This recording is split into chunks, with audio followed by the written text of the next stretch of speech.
एक डॉक्टर ने उसकी आंखों में देखकर कहा था कि वो अब अपनी पूरी जिंदगी में कभी फाइट नहीं कर पाएगा। उसकी रीढ़ की हड्डी में भयंकर चोट थी। वो 6 महीने के लिए बिस्तर पर पड़ा था। उसके पास कोई काम नहीं था। हॉलीवुड ने उसे लीड रोल देने से मना कर दिया था क्योंकि उसका चेहरा अमेरिकन नहीं था। उसकी पत्नी प्रेग्नेंट थी और बैंक अकाउंट पूरी तरह खाली था। ऐसे समय में एक इंसान क्या करता है? वो भगवान से शिकायत करता है, किस्मत को रोता है या डिप्रेशन में चला जाता है। लेकिन उस 28 साल के आदमी ने बिस्तर पर पड़े पड़े एक डायरी उठाई और एक लेटर लिखा। ये लेटर किसी फिल्म डायरेक्टर को नहीं था, भगवान को नहीं था, अपनी पत्नी को नहीं था। ये लेटर उसने खुद को लिखा था।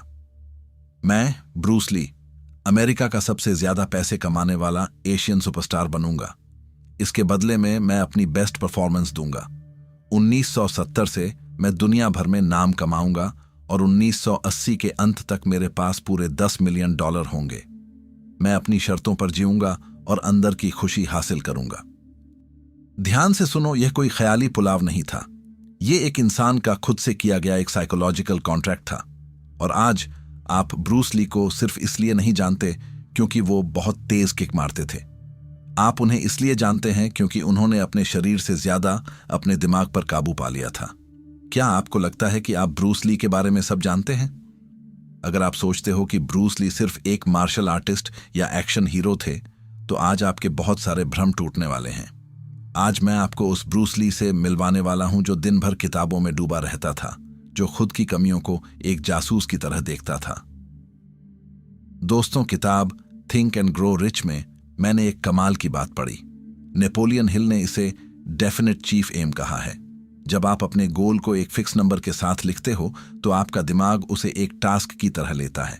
ब्रूस ली ने सिर्फ बहुत सारा पैसा नहीं लिखा था, उसने $10 मिलियन लिखा था।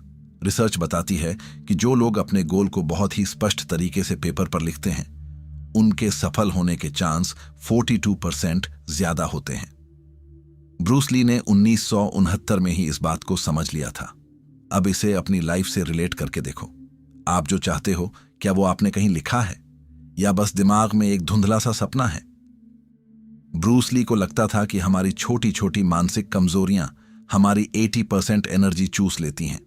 आज के टाइम में लोग सोचते हैं कि वो काम करके थक गए हैं, लेकिन सच तो ये है कि वो काम से नहीं, अपने दिमाग में चलने वाले फालतू विचारों से थकते हैं।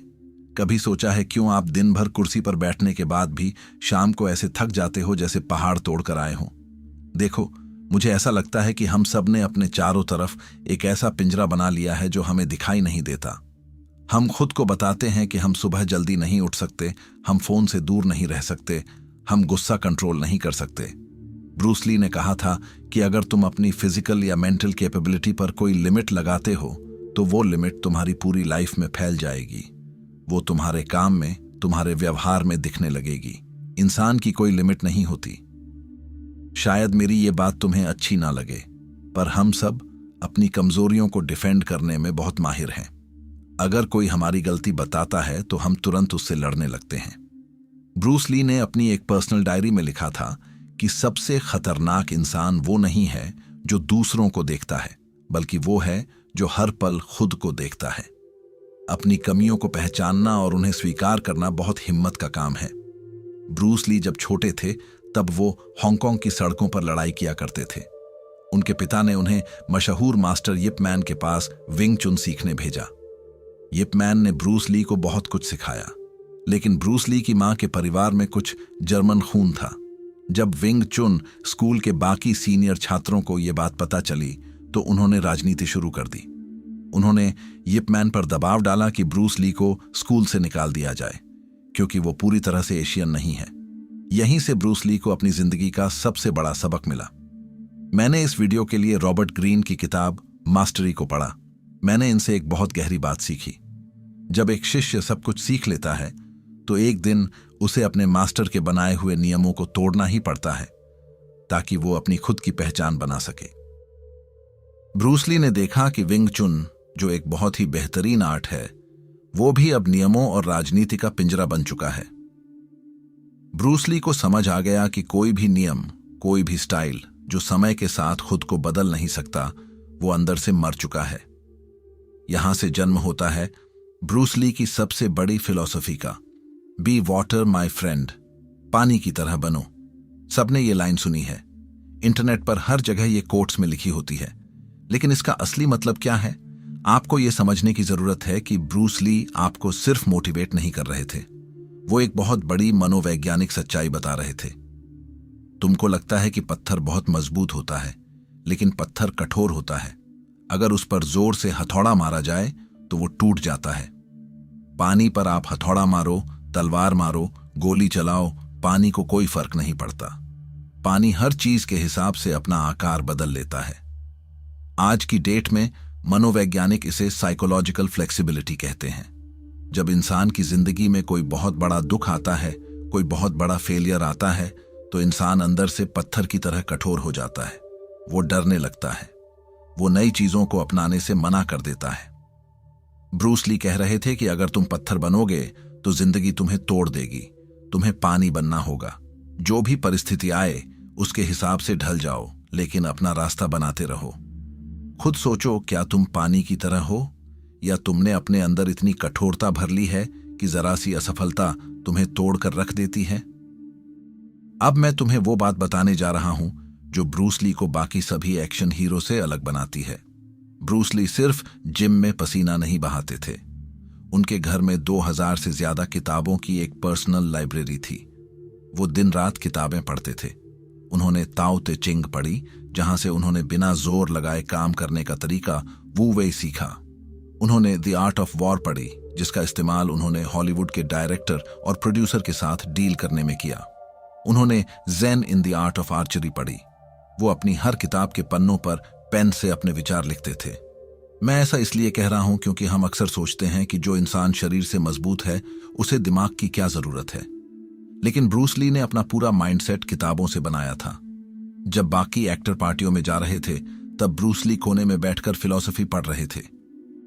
ब्रूस ली ने एक नया मार्शल आर्ट बनाया जिसे जीत कुंदो कहते हैं। इसका मतलब होता है the way of the intercepting fist, रोकने वाले मुक्के का रास्ता।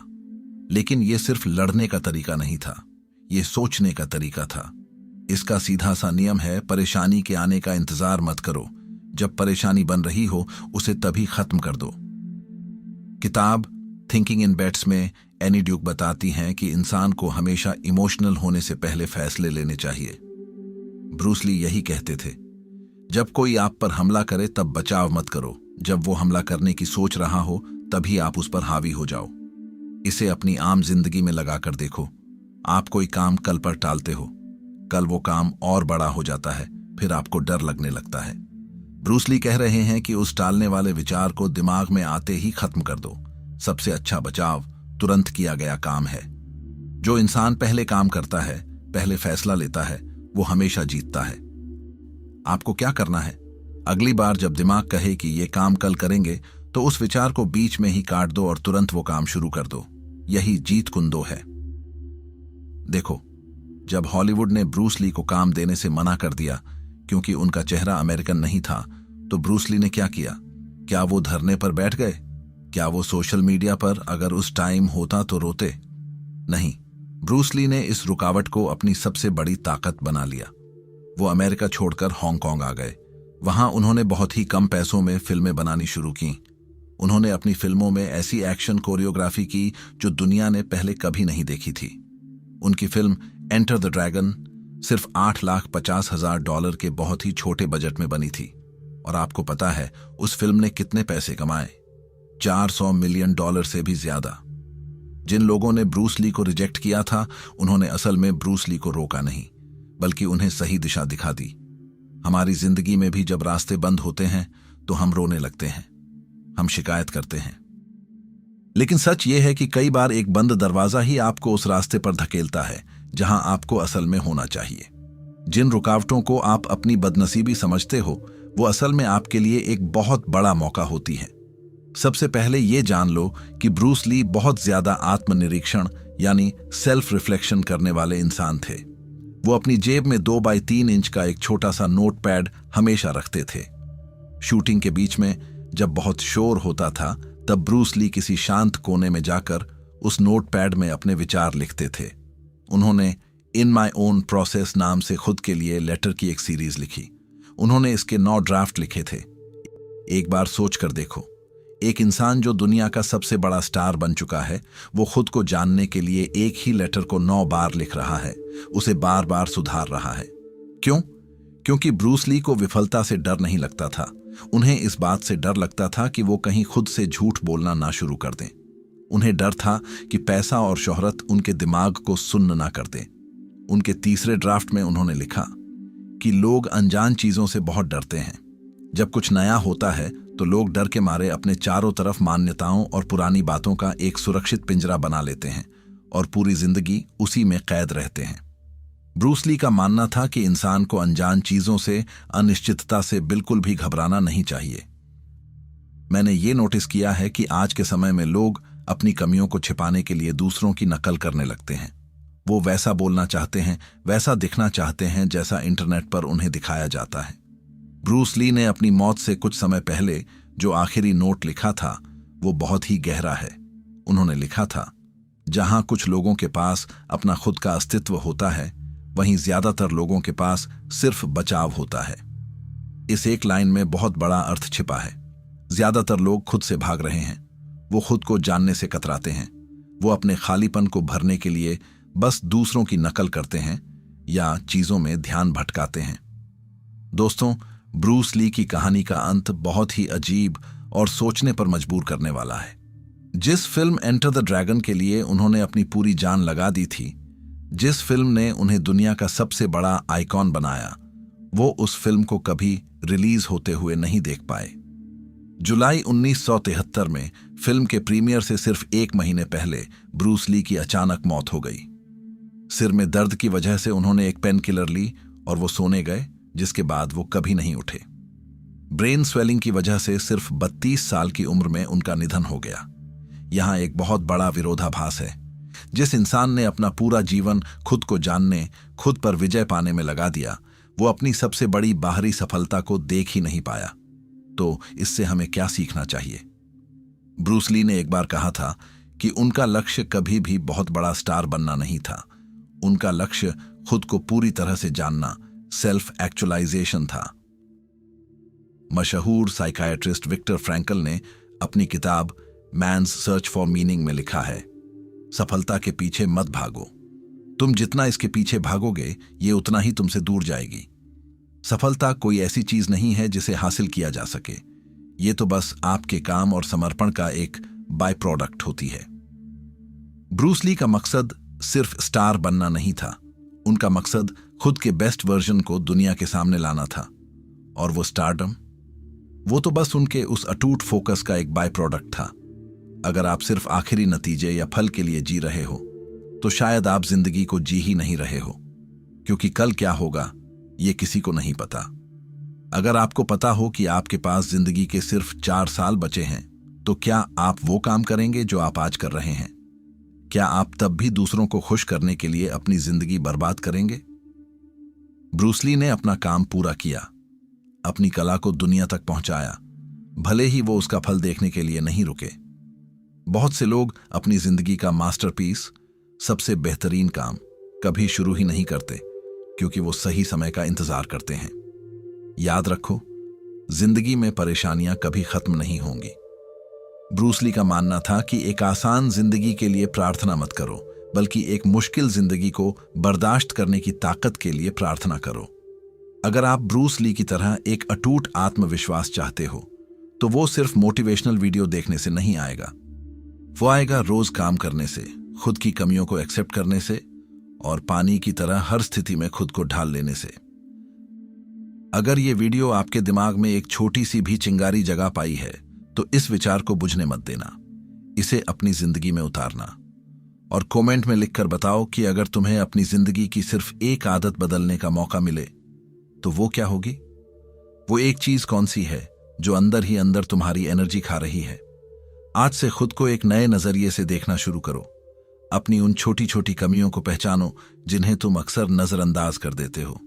अपनी हेजिटेशन को काटो और एक्शन लो। दोस्तों, अगर ये एपिसोड पसंद आया तो अगला वीडियो देखिए क्रिस्टियानो रोनाल्डो के ऊपर।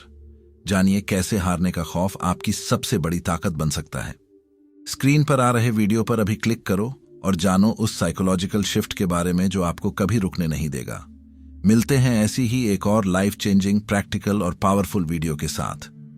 बहुत बहुत धन्यवाद।